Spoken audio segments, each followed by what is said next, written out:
Hola, jo soc la Maria Antònia. Jo som Naina i ara vos presentarem una científica poc reconeguda. Nahedi Lamar.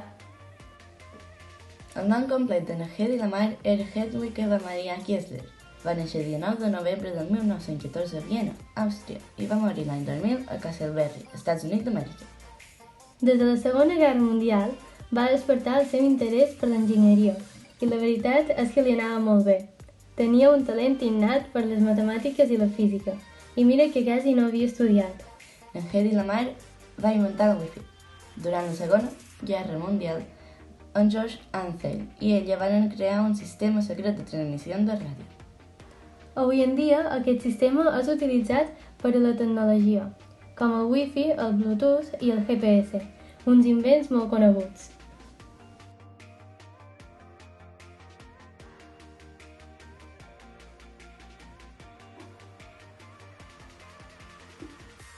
Tu també vas ser científica.